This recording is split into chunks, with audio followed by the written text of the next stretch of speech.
Halo,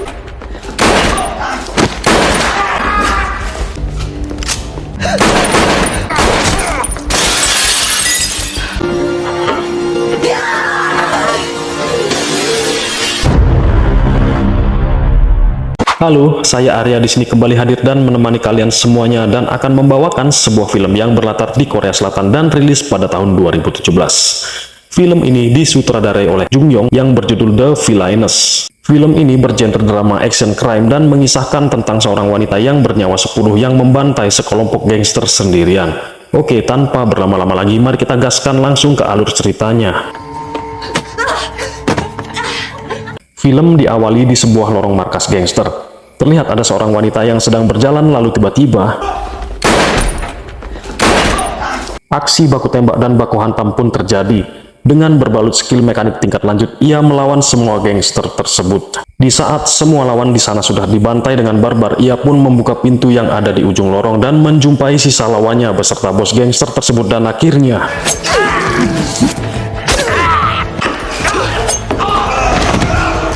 berhasil menguasai keadaan. Ia pun menjatuhkan dirinya ke jalan melalui sebuah jendela dengan seutas tali yang tergantung di leher si bos gangster.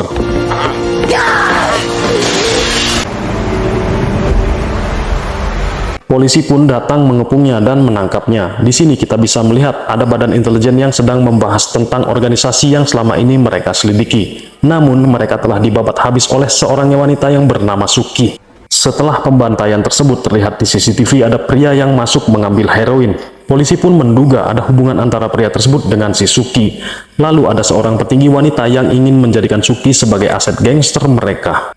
Scene lalu berpindah ke sebuah ruangan bedah plastik yang di sana terlihat Suki merubah wajahnya supaya ia tidak dikenali. Setelah pulih, dia pun makan di ruangannya. Akan tetapi dia dibius kembali oleh petugas yang masuk ke ruangan tersebut. Namun tiba-tiba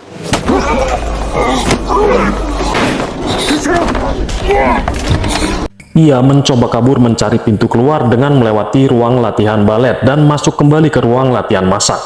Tiba-tiba kakinya dijegal oleh seorang wanita, lalu para petugas mencoba menangkapnya, tapi dia malah menyandera seorang petugas dan keluar dari ruangan tersebut. Setelah itu ia pun memasuki ruangan pentas teater dan melewatinya ke ruangan dandan. Di sana ia pun menanyakan jalan keluar, lalu tiba-tiba seorang wanita berdiri dan menuntunnya. Mereka pun sampai di atap dan Suki terlihat ragu untuk melompat. Kemudian wanita itu melompat lebih dahulu. Suki menusuk paha sandranya lalu melompat, namun tiba-tiba ternyata wanita itu adalah petinggi di sana yang bernama Kwon Sung. Kejadian penembakan Suki disaksikan oleh tim pengawas melalui CCTV. Salah satu dari mereka bernama Hyun Soo memuji kecantikan serta ketangkasannya dan terlihat sangat tertarik dengannya. Di sini ternyata Suki masih hidup. Di suatu ruangan ada Suki dan Kwon Sung yang memalsukan identitas Suki dan akan memberikannya kehidupan baru jika dia mau bergabung. Suki tidak menjawab, lalu Kwon Sung pun memberitahukan jika Suki hamil dan ia harus hidup demi anaknya. Saat ini Suki adalah seorang janda yang baru saja kehilangan suaminya. Di sana Kwon Sung memintanya untuk bergabung selama 10 tahun saja. Setelah itu Suki akan dibebaskan dan diberikan rumah untuk hidup yang normal. Dia pun memulai harinya dengan mengikuti belajar memasak, bahkan belajar dandan supaya dapat memilih karirnya untuk menyamarkan identitasnya dan menjalankan misinya tentunya. Tapi ternyata dia tidak bagus dalam segala hal, hingga kelas teater dia menemukan bakatnya sebagai pemain teater. Anak Suki kini telah lahir. Seorang pria di sana terlihat kerap memperhatikan CCTV dan ternyata pria tersebut jatuh hati pada wanita barbar tersebut. Sementara itu di tempat lain terlihat para peserta latihan sedang latihan bertarung. Terlihat wanita bernama Kim sedang bertarung dengan wanita bernama Minju. Lalu tiba-tiba 연변, 너도 칼 좀 쓴다며? Kim yang dari awal tidak suka dengan Suki pun menantangnya bertarung, tapi Suki tidak peduli dan pergi. Namun tiba-tiba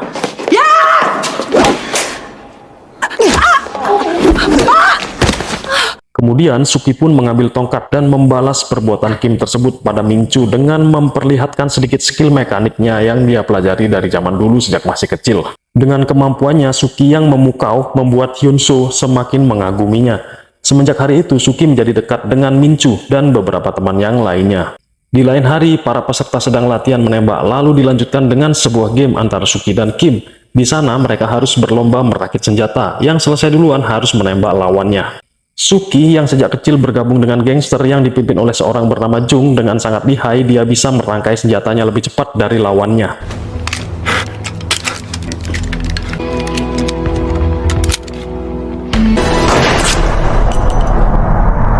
Kim pun ditembak dan di sana tim pengawas yang memantau sangat terkagum-kagum melihat kemampuan Suki yang sangat memukau, terutama seorang pria bernama Hyun-soo. Rekan Hyun-soo menemukan buku catatan pribadinya yang berisi kesukaan dan kebiasaan Suki.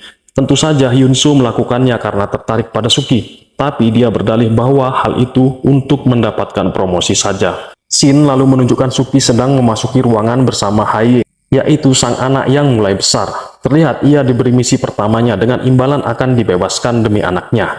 Suki pun menerima misi untuk membunuh bos gangster. Ia pun bergegas menjalankan misi tersebut, namun saat Suki memasuki kamar bos gangster tersebut tiba-tiba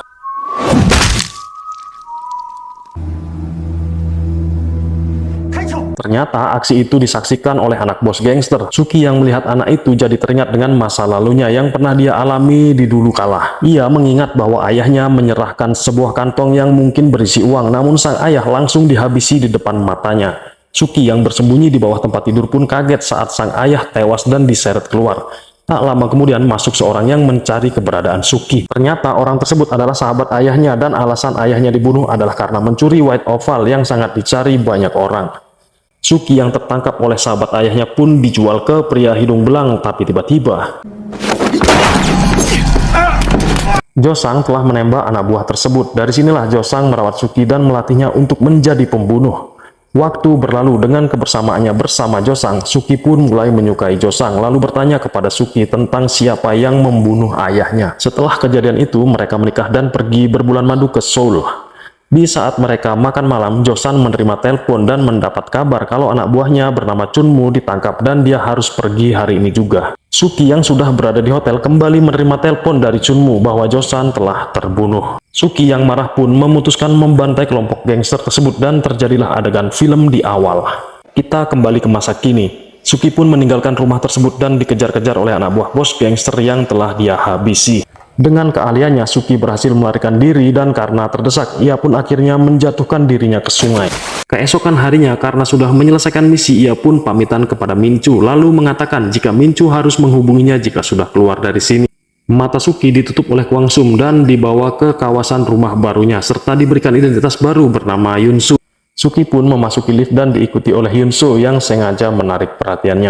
Seiring waktu berjalan, Hyun-soo berusaha mendekati Suki dengan lebih alami dan selalu memberikan perhatian kepada Suki. Suki yang awalnya dingin pun terlihat mulai membuka hati kepada Hyun-soo. Suki pun memberikan undangan kepada Hyun-soo untuk menonton pertunjukan teater yang dimana dia menjadi pemeran utamanya. Esok harinya, Hyun-soo dan Suki menonton kehebatan akting Suki, lalu mereka pun makan malam bersama. Saat perjalanan pulang, Suki memilih turun dari taksi dengan alasan tidak enak jika dilihat oleh Haye. Dan Suki pun turun berjalan kaki sampai apartemen meskipun keadaan sedang hujan lebat. Suki pun akhirnya memberitahukan jika suaminya telah meninggal. Tiba-tiba ada telepon masuk dan ia pun meminta izin untuk pergi dengan alasan ingin ke rumah sakit. Ia pun meminta tolong Hyun-soo untuk menjaga Haye. Telepon tadi adalah telepon dari Kwang yang menugaskan Suki untuk membantu seseorang menjalankan misi pertamanya. Ternyata misi ini diberikan kepada Mingchu.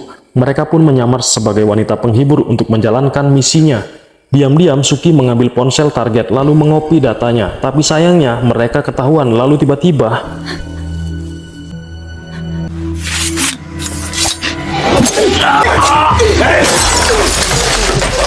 di sana Suki tak mau menyerah dan tetap membawa Minchu ke Kwang Suk untuk bisa diselamatkan. Tetapi Kwang Suk hanya memperdulikan flash disk dan membiarkan Minchu tewas. Di sana Suki sangat merasa terpukul dan sedih atas kematian teman dekatnya itu. Hyun-soo yang tidak tahu apa yang sedang terjadi pun berusaha menenangkan Suki. Malam itu Badan Intelijen menemukan fakta bahwa Chunmu adalah pemimpin dari 5 organisasi yang level menengah di sana. Suki sendiri pernah berada di organisasi tersebut. Badan Intelijen curiga bahwa ia adalah agen ganda, tapi Kwon Suk bilang bahwa dia sudah menyelidiki dan tidak ada yang mencurigakan. Chunmu adalah orang yang menyingkirkan Josang untuk meraih posisi sekarang. Adapun mereka menemukan info bahwa organisasi Chunmu akan kontak dengan organisasi Hin. Mereka pun menyusun rencana untuk menangkap otak di balik semua organisasi dengan menugaskan Suki. Esok harinya terlihat Hyunsoo dan Suki semakin dekat. Saat bangun, Suki mengatakan jika Hyunsoo tahu siapa dia sebenarnya, ia akan meninggalkannya. Tetapi di sini Hyunsoo meyakinkan jika ia tidak akan meninggalkannya apapun yang dilakukan oleh Suki. Adegan berpindah kembali, terlihat Suki menemui Kwon untuk meminta izin menikah demi anaknya. Kwon Sung mengizinkan lalu akan menyewakan gedung dan tamu bayaran untuk pernikahannya. Ia meminta Suki untuk tetap bertahan sementara waktu sampai mereka pun bisa hidup normal kembali nantinya. Suki pun mengabari hal baik tersebut kepada Hyunsoo, lalu tibalah hari pernikahan mereka. Terlihat sosok Kim hadir dan seperti biasa ia menunjukkan rasa tidak sukanya kepada Suki. Di sana tiba-tiba Suki mendapatkan misi meskipun hari ini adalah hari bahagianya. Setelah berada dalam posisi yang tepat sesuai dengan perhitungan sniper, Suki pun menembak. Namun di sana ia gagal membunuh targetnya karena ternyata sang target adalah suaminya sendiri yang mana telah diketahui meninggal beberapa tahun yang lalu. Karena acara pernikahan sudah mau mulai, ia pun dengan terburu-buru keluar dari toilet dan menjalankan acara pernikahannya. Di masa kini, Jo-sang yang penasaran dengan siapa yang menembaknya masuk ke dalam toilet lalu menemukan Suki menembaknya. Saat Suki datang melakukan pentas teater, ternyata Jo-sang datang untuk melihatnya. Setelah selesai, Hyunsoo dan Suki lalu makan malam bersama. Di sana terlihat Hyunsoo pergi menerima telepon dan meninggalkan Suki. Di kesempatan tersebut, Jo-sang pun langsung mengajak Suki berbicara. Jo-sang mengakui siapa dirinya dan mengatakan bahwa banyak orang yang akan mencintai Suki seperti yang dulu dilakukannya. Suki terlihat kesal dan mengusirnya. Di masa dulu, Jo-sang sering bermimpi tentang pembunuhan yang pernah dilakukannya. Karena alasan itulah Jo-sang meninggalkan Suki. Di sini kita tahu bahwa ternyata Jo-sang adalah pembunuh ayah Suki. Kini terlihat Kwon Sung bersama Suki di ruang pentas teater. Ia menanyakan Suki tentang pertemuannya dengan Jo-sang. Mengapa ia tidak membunuhnya? Di sana Suki mengatakan bahwa ia hanya kebetulan karena Jo-sang penggemar beratnya. Kwon Sung pun langsung memperingatnya untuk melupakan alasan dia hidup dan langsung meninggalkannya. Kim pun dikirim untuk menyelesaikan misi tersebut dan lalu Suki mendapat bunga dari penggemarnya yang di dalam kartu ucapannya terdapat flashdisk dan bertuliskan nomor telepon. Suki yang penasaran dengan isi flashdisk dan tidak ingin diketahui Kwon Sung pun menghindari CCTV. Ia pun berhasil masuk ke warnet lalu mengirim pesan ke nomor di kartu ucapan tersebut. Kalau ada wanita yang bernama Kim sedang dikirim untuk membunuh Jo-sang. Kwon Sung menelepon Hyunsoo untuk memintanya mengawasi Suki karena mencurigainya sebagai informan atas tertangkapnya Kim. Di sana Suki pamit kepada Hyunsoo untuk pergi ke rumah sakit karena ibunya sedang sakit. Suki pura-pura dijadikan sandera oleh Kwon Sung untuk pertukaran sandera yang meminta Suki untuk membunuh Jo-sang supaya hidupnya bisa normal kembali. Dengan kesal, Suki mengaku sudah mengetahui identitas Hyunsoo yang merupakan bagian dari Kwon Sung.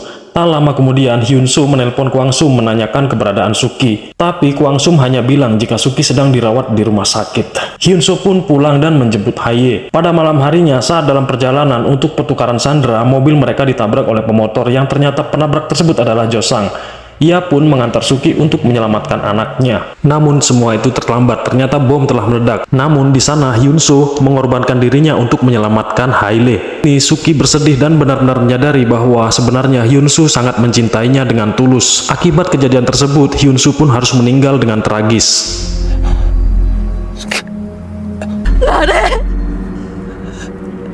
Setelah kejadian itu, Suki pergi menemui Kwon Sung dan mencurigainya sebagai dalang dari semua ini. Kwon Sung menunjukkan rekaman CCTV dan ternyata yang melakukan adalah anak buah dari Jo-sang. 끼고 살아? 지혜 이정상! 예. Hyunsoo yang sayang kepada Haye pun melawan anak buah Jo-sang. Sampai kemudian ia tak sadar jika Kim ada di sana untuk merakit sebuah bom.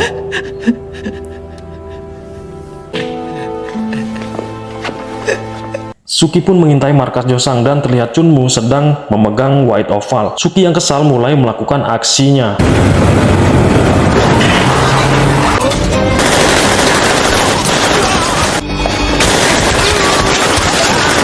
너를 사랑했다. Suki masuk dan bertemu Jo-sang. Di sana Jo-sang memberitahu bahwa ia pernah mencintai Suki, tetapi dia adalah pembunuh ayahnya, maka ia tidak bisa lagi mencintainya. Mereka pun lalu berduel dengan persenjataan pisau.